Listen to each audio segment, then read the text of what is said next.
재생에너지 그리고 배출량 통제와 같은 성과를 반영하는 성과 지표에 관련 데이터들을 수집하고 또 2년마다 관련 보고서를 작성하고 있습니다.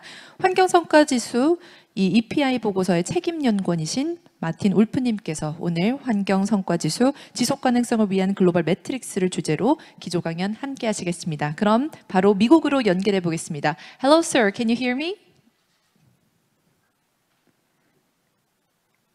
Yes, we're very honored to have you, sir, today for the keynote speech. Thank you for joining us despite of all the time difference and all the circumstances. So are you ready to start your keynote speech?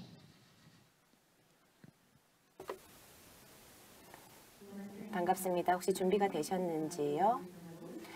현재 지금 제 목소리를 듣지 못하고 있는 것 같은데요. 들리시나요? 네, 들립니다. 안녕하세요.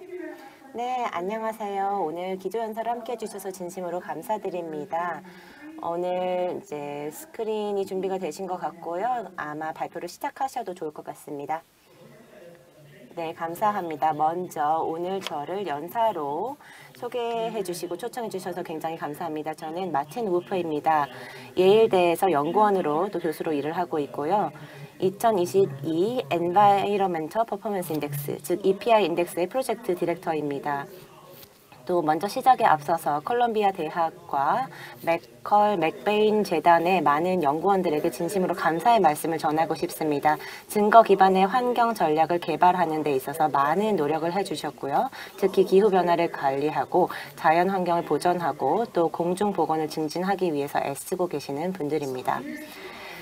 그럼 오늘 제가 발표드릴 내용에 대해서 간단하게 말씀을 드리겠습니다. 먼저 개괄적으로 왜 데이터가 중요한지에 대해서 말씀드리겠습니다. 데이터의 역할이 무엇인지, 특히 환경적 의사결정에 데이터가 어떻게 사용되는지 말씀을 드리겠고요. 특히 데이터가 지속가능성 정책에 어떤 도움이 되는지 말씀드리겠습니다. 그리고 저희 EPI 팀에서 어떤 역할을 해왔는지에 대해서 말씀을 드리고요. 전 세계의 지속가능성 동향에 대해서 말씀드리겠습니다. 그리고 이 매트릭스를 이용을 해서 이제 여러 가지 결과물을 저희가 도출을 했는데요. 이 결과물을 바탕으로 각 국가나 정책 이반가 또는 기업 리더들이 어떤 교훈을 얻을 수 있는지, 또 향후에 국정이나 기업의 운영을 어떻게 보다 그린하게 가지고 갈 수 있는지에 대해서 이야기를 해보도록 하겠습니다. 그리고 마지막으로는 이 데이터 기반의 매트릭스, 예를 들어서 EPI 같은 것들이 어떻게 여러분의 공급망의 복원력을 개선시킬 수 있을지, 또는 기업의 지속 가능성을 가져갈 수 있을지, 그리고 더 글로벌화하는 이 세상에서 여러분의 기업 또는 국가가 얼마나 국가적인 표준, 국제적인 표준에 발맞춰 가고 있는지를 판단할 수 있는 지표를 제공해 드리도록 하겠습니다. 그럼 먼저 첫 번째 질문에 대해서 잠깐 생각을 해볼게요. 우리의 행동, 특히 기업이나 정책 이반가, 의사결정자들의 행동들이 환경에 저해하지 않고 또 동시에 경제 성장을 부과할 수 있는지에 대해서 생각해 볼 필요가 있을 것 같습니다. 우리의 액션이 실제로 효과가 있는지를 보기 위해서는 사실 데이터를 들여봐야 합니다. 데이터에 기반한 것, 다양한 정보들은 우리가 얼마나 오염의 정도가 심각한지, 기후변화가 심각한지, 생물 다양성이 어떻게 감소하고 있는지들에 대한 동향을 파악하는 데 중요한 기준이 될 수 있습니다. 하지만 이런 데이터를 제대로 수집하고 또 분석하고 이해를 하지 않는다면 그 데이터는 사실 유용하지가 않습니다. 이 데이터를 제대로 이용을 해야만 그 데이터가 가치를 가지게 되는 거죠. 특히 ESG 매트릭스 같은 경우에는 이런 여러 분야, 특히 ESG 각각의 분야에 대해서 데이터를 바탕으로 분석을 해야 합니다. 그리고 그 데이터를 보다 쉽게 대중이나 정책가들이 이해할 수 있도록 해야 하는 것이죠. 그럼 데이터가 어떻게 우리의 지속가능성 움직임, 또 환경 정책에 사용되고 있는지에 대해서 말씀드리겠습니다. 먼저 UN 같은 경우에는 17개의 SDG 목표를 가지고 있죠. 사실 이 모든 목표는 굉장히 수치적인 정보입니다. 예를 들어서 안전한 물에 접근할 수 있는 사람의 비율이라든지 대기 중에 미세먼지 농도라든지 이런 수치들의 정보가 있죠. 그리고 이런 수치적인 정보가 있고 목표가 있기 때문에 예를 들어서 온실가스 배출은 얼마만큼 줄이겠다 하는 수치적인 정보가 있죠. 그래서 많은 기업들이나 국제기관들이 이런 수치적인 정보를 바탕으로 데이터를 만들 수 있고 결국에는 지속 가능성 목표를 설정하고 달성 수치를 측정할 수 있는 것입니다. 결국 정책 이반가들이나 기업 리더들이 분명한 목표를 가지고 있고 수치적인 목표를 제공을 하고 또 이를 통해서 유권자들이나 또는 주주들과 소통을 할 수 있다는 것이죠. 그렇기 때문에 데이터는 목표 설정을 하고 달성의 진척도를 파악하는 데 굉장히 도움이 됩니다. 사실 굉장히 유명한 말이 하나 있는데요. 측정하지 않으면 계산할 수도 없다라는 이야기가 있습니다. 다시 말해서 데이터 기반의 ESG 매트릭스는 여러 가지 문제를 발견할 수 있도록 도와주고 또 우수 사례를 공유하고 또 이런 우수 사례를 필요한 경우에 적용할 수 있도록 하는 근간이 됩니다. 그리고 고객들 역시 아주 객관적인 데이터와 팩트에 기반한 데이터 그리고 그에 기반한 리포트를 더 좋아하고 신뢰하는 경향이 있습니다. 이러한 이유가 있기 때문에 저는 전 세계에서 데이터를 모아서 좀 데이터 기반의 ESG 매트릭스를 만들어야겠다. 그리고 이게 좀 액세스가 용이하게 만들어야겠다 생각을 했습니다. 하지만 각각의 목표를 매트릭스에 균형 있게 반영을 하고 또 최신 과학 정보에 기반을 하면서도 대중이 쉽게 찾아볼 수 있게 하는 것이 결코 쉬운 일은 아닙니다. 그래서 저희가 EPI 팀이 어떤 일들을 했는지 특히 어떤 부분에서 좀 강점이 있었는지를 말씀드리려고 합니다. 지난 20년 동안 EPI는 환경적인 의사결정에 많은 도움이 되었습니다. 최신 연구 자료를 포함한 데이터, 그리고 데이터 기반의 매트릭스를 제공함으로써 공중 보건을 증진시키고 생태계 활력을 북돋우고 또 기후변화에 대응할 수 있는 전략들을 설립할 수 있게 했죠. 그리고 좋은 데이터, 그리고 과학, 팩트 기반의 분석이 기업이나 정치인들에게 굉장히 많은 도움이 된다는 것을 저희가 증명해냈습니다. 또 많은 정책 어젠다들, 특히 민관 부문 모두에서 이를 굉장히 유용하게 사용을 하고 있었고요. 정책에 적용을 하거나 주주와의 소통을 하는데 도움이 되었습니다. 그래서 저희 EPI에서는 스코어 카드라는 것을 만들고 있습니다. 각각의 EPI를 스코어로 만들어서 각 국가와 기업의 랭킹을 제공을 하고 좀 더 나은 결정을 할 수 있도록 도와주는 것입니다. 저희가 굉장히 여러 가지 문제에 직면하고 있죠. 기후변화, 대기오염, 생물 다양성 손실, 수질오염, 어업 이런 여러 가지 굉장히 중대한 우리 시대의 문제들이 있습니다. 이러한 것들을 바탕으로 저희는 40개의 이행 지표를 생성을 했고 이것을 11개 환경 카테고리로 분류를 했습니다. 그리고 또 전 세계 180개 국가에서 이를 바탕으로 지속가능성 동향을 트래킹을 했습니다. 각 국가가 기후 변화를 어떻게 완화시키는지, 환경 건강을 어떻게 개선시키는지, 또 생태계 활력성 분야에서 어떤 실적을 내는지를 순위를 매긴 것입니다. 또 이 매트릭스는 각 국가가 국제적인 표준에 얼마나 가까운지를 보여주고 또 해당 영역에서 리더와 팔로워를 표시를 함으로써 제대로 작동하지 않고 있는 국가가 우수한 국가의 사례를 본받을 수 있도록 하고 있는 것입니다. 이런 것이 대부분 국가를 기반으로 만들어진 데이터이긴 하지만 민간 기업에도 도움이 됩니다. 예를 들어서 서플라이 체인의 지속 가능성을 살펴본다든지 혹시 제조 과정에서 오염의 외주화가 일어나고 있지는 않은지 또는 기업 활동이 글로벌 시대의 환경 표준에 준하는지 등을 확인할 수 있는 지표가 되기 때문이죠. 이 슬라이드를 보고 40개의 지표라고 하면 너무 많은 지표가 있다. 이거 어떻게 다 이해하지? 이런 걱정을 하실 수도 있을 텐데요. 그래서 이것을 좀 더 쉽게 이해할 수 있도록 대분류를 만들었습니다. 대분류로 통합을 해서 정책 목표를 제시하는 건데요. 크게 3가지 정책 목표가 있습니다. 기후, 환경 건강, 생태계 역동성인데요. 기후변화 같은 경우에는 온실가스 배출 저감이나 기후변화 적응력을 말하고요. 환경 건강 같은 경우에는 오염이 보건 분야, 특히 질병률이나 시사율에 어떤 영향을 주는지를 분석합니다. 마지막 생태계 역동성 영역은 생물 다양성이라든지 또는 서식지 보존 문제, 그 이외에는 우리의 해양 생물이나 자연을 위협하는 팩터들을 분석하는 자료가 될 수 있습니다. 이런 이슈를 그리고 이제 대분류로 통합하기 전에 각각에 대한 가중치를 적용을 해서 오버럴 EPI 점수를 만듭니다. 저희 EPI의 강점은 굉장히 많은 데이터를 포함하지만 이것을 단순한 스코어 카드로 보여준다는 것입니다. 이 스코어 카드는 글로벌 스코어 카드와 내셔널 스코어 카드가 있는데요. 많은 국가들이 또 의사결정가들이 스스로를 평가할 수 있는 정말 많은 정보가 제공이 되고 단계별로 제공이 되고 있는 것입니다.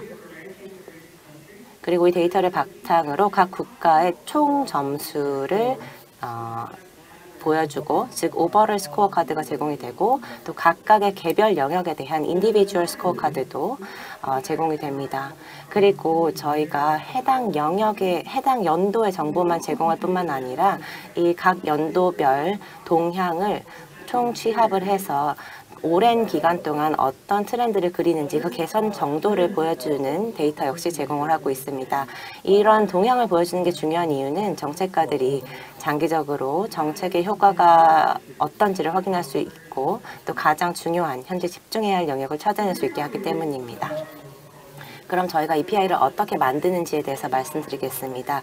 사실 이 가이드라인은 여러분들이 자체적으로 ESG 매트릭스를 만들고자 할 때 누구든지 이용할 수 있는 방법일 것 같습니다. 먼저 첫 번째로 당연히 지속가능성 이슈를 선정을 해야 합니다. 대표적으로는 기후 변화가 있겠죠. 그리고 두 번째로는 각종 데이터와 여러 가지 국가 협약 등을 살펴보면서 좋은 사례와 나쁜 사례를 정의하고 분석해 볼 필요가 있을 것 같습니다. 세 번째, 여러 가지 굉장히 수십 개의 이슈를 다루기 때문에 각각의 이슈의 중요성이나 데이터의 품질을 평가를 해서 가중치를 정해야 할 것이고요. 마지막, 통합 인덱스를 만들어야겠죠. 컴포짓 인덱스를 만들어서 각 국가의 점수, 순위, 퍼포먼스 등을 측정하면 되겠습니다. 그래서 이렇게 EPI를 만드는데요. EPI 스코어와 관련한 여러 가지 결과에 대해서 좀 분석을 같이 해보도록 하겠습니다. 여러분이 생각하시기에 아마 부유한 국가들이 아무래도 EPI 성적이 좋을 것이라고 생각할 텐데요. 자원도 풍부하고 하니까요. 사실 그게 사실이긴 합니다. 2022년 저희 분석 자료에 따르면 그렇다고 하네요. 여기 보시면은 최고 성적은 주로 EU에 있습니다. 덴마크, 영국, 핀란드가 각각 1, 2, 3위를 차지를 했고요. 미국 같은 경우에는 43위, 그리고 한국은 63위를 차지했습니다. 총 180개 국가 중에요. 그리고 최저 수준을 보인 국가는 주로 남아시아나 아프리카에 분포해 있었습니다. 하지만 이런 식으로 개발도상국과 선진국을 통합적으로 평가하는 것은 공평하지 않다고 생각하실 수도 있습니다. 자원, 자본, 정치적인 상황이 각각 다르기 때문에 이런 것이 EPI에 다르게 반영이 될 수 있기 때문이죠. 하지만 좀 저희가 흥미롭게 찾아볼 수 있는 것은 각각의 국가들을 비슷한 수준끼리 피어 그룹을 만들 수 있다는 것입니다. 사회적, 경제적인 수준이 비슷한 그룹 내 국가들을 서로 이제 그룹으로 묶어서 피어 그룹을 만들면 서로를 비교하고 배울 수 있는 것이죠. 예를 들어서 우선 가장 쉽게는 지리적으로 국가를 분포해서 피어 그룹을 만들 수 있을 것 같습니다. 주로 저희가 서양이라고 분류하는 국가들이 전체적으로는 그룹 전체적으로는 가장 높은 성적을 냈지만 그 안에는 광범위한 분포가 있고 격차가 있음을 확인하실 수 있죠. 미국 같은 경우에는 피어 그룹의 탑 퍼포머에게서 교훈을 좀 얻어야 될 것 같습니다. 왜냐하면 해당 그룹에서 가장 하위에 머무르고 있기 때문이죠. 하지만 반면 한국을 보실까요? 이 동일 피어 그룹에서 아태 지역에서는 4위를 차지했습니다. 총 25개국 중에요. 비교적 선두에 속하는 것이죠. 그래서 이런 것을 보면 저희가 좀 지속 가능성에 관한 인사이트를 얻을 수 있을 것 같습니다. 각 국가별로 지속 가능성과 관련한 진척도는 굉장히 다르고 격차가 있습니다. 하지만 이것을 좀 글로벌한 시각에서 봤을 때는 일반적인 교훈을 얻을 수 있을 것 같습니다. 첫 번째 교훈, 전 세계 대부분 국가들은 사실 기후와 관련한 약속을 제대로 지키지 못하고 있는 것 같습니다. 실제 배출 데이터 그리고 현재 궤도를 살펴보면 전 세계의 대부분 국가가 2050년까지 약속한 넷 제로를 이행하기에는 그 목표치를 하회하는 것 같습니다. 197개 국가가 2021년 글라스고 기후 협약에서 약속한 것이 바로 2050 넷 제로 약속이죠.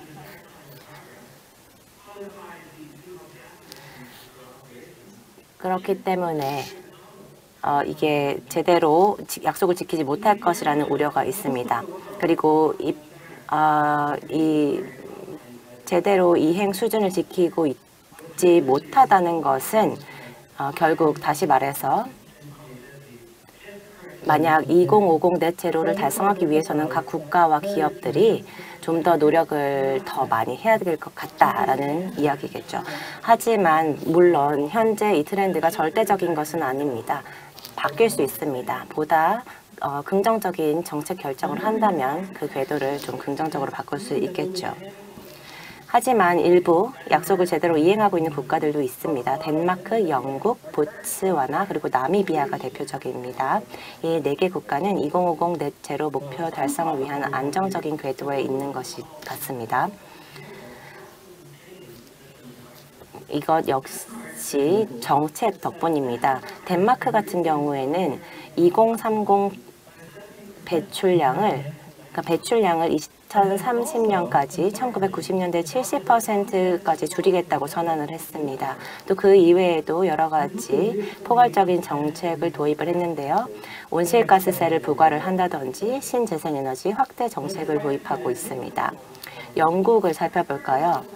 전문가들은 영국이 현재 퍼포먼스는 좋지만 이 배출 저감 효과가 미래에도 이어질지에 대해서는 어느 정도 의문을 가지고 있습니다.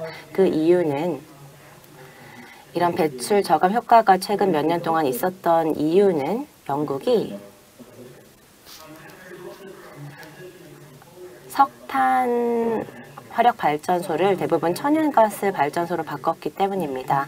하지만 이건 비교적 쉬운 의사결정이었죠. 이제는 좀 더 많은 노력을 투입을 해서 아마 재생에너지 분야로 전환을 해야만 효과가 지속될 것 같습니다. 그래서 전 세계가 좀 더 많은 노력을 해야 된다는 것에 대한 경각심을 좀 일깨워주는 결과인 것 같습니다. 그리고 현재 이 트렌드가 또 다른 이야기를 전하고 있는데요.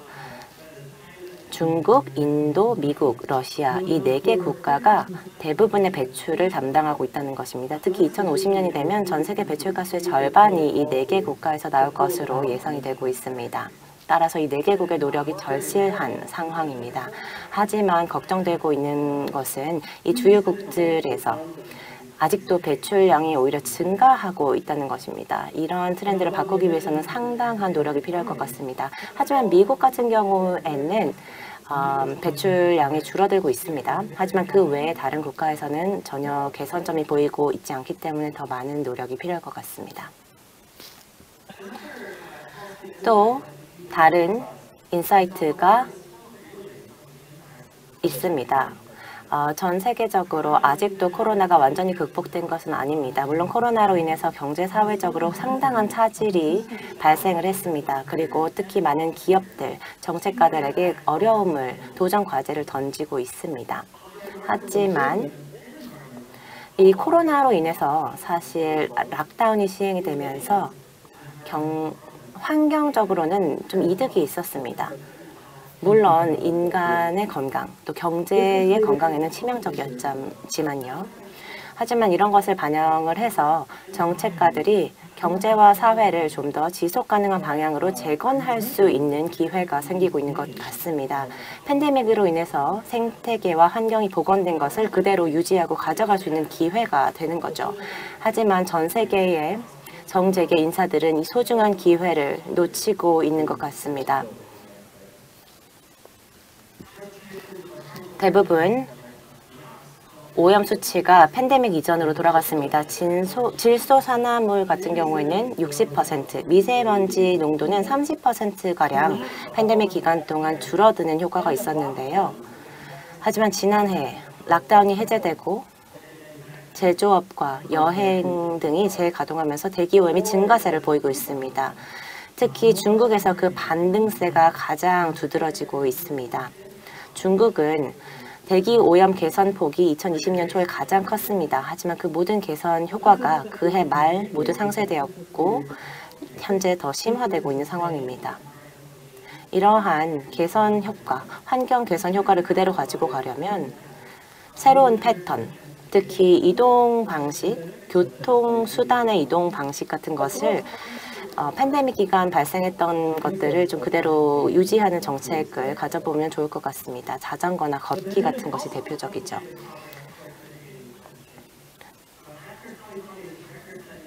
(2020년) 온실가스의 저감 효과는 최대였습니다만 2021년 대부분의 국가에서는 원상태, 코로나 이전의 상태로 돌아갔습니다. 하지만 유럽 같은 경우에는 2019년 이하로 유지가 되고 있습니다. 이게 아마 팬데믹 기간 동안 적용되었던 여러 가지 정책들, 또 기후변화 관리에 도움이 되고 있다는 뜻일 것으로 해석이 됩니다. 그렇기 때문에 기업 리더들도 현재 굉장히 좋지 않은 상황, 코로나로 인해서 많은 차질이 발생이 했지만 이것을 새로운 기회로 인식하고 사회, 경제, 공급망, 그리고 기업 활동을 보다 지속 가능하게 바꿀 수 있는 기회라고 생각을 해주시면 좋을 것 같습니다. 또 기업과 국가의 지속 가능성을 높이려면 먼저 EPI 성적을 어떻게 높여야 될지를 좀 이해를 할 필요가 있을 것 같습니다. 그러면 EPI 성적을 높이는 방법, 지속 가능성을 높일 수 있는 방법이 무엇인지를 좀 함께 생각해 보도록 하겠습니다. 2022 EPI 데이터를 분석해 보면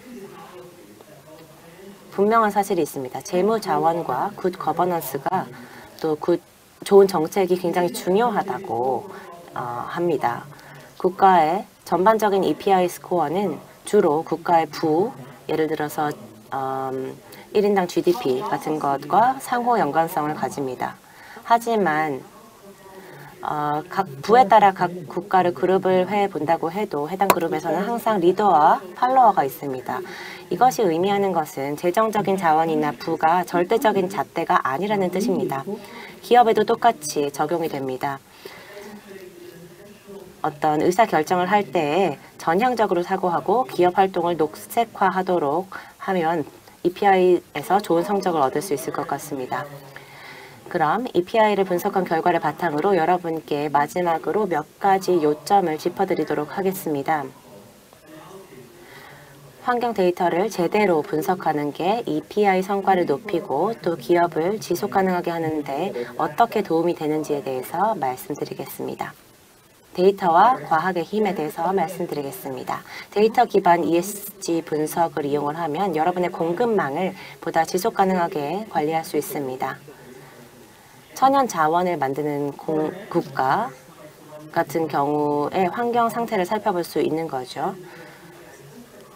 이 기업이나 해당 국가가 지속 가능한 자원을 사용하는지 분석이 가능한 겁니다. 또 더 고도화된 매트릭스, 예를 들어 EPI 매트릭스나 글로벌 커먼 스튜어십 인덱스 같은 것을 사용을 하면 기업들이 혹시 오염을 아웃소싱하고 있는 리스크가 있는지를 확인할 수 있습니다.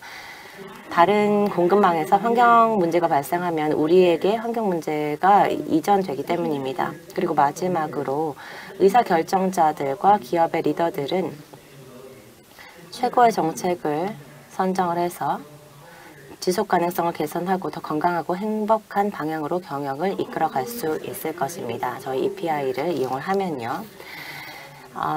이렇게 내용을 정리하면서 다시 한번 저를 초청해 주셔서 진심으로 감사드리고요. 여러분이 어떻게 EPI나 ESG 분석을 하고 있는지에 대해서 함께 토론을 할 수 있다면 굉장히 좋을 것 같습니다.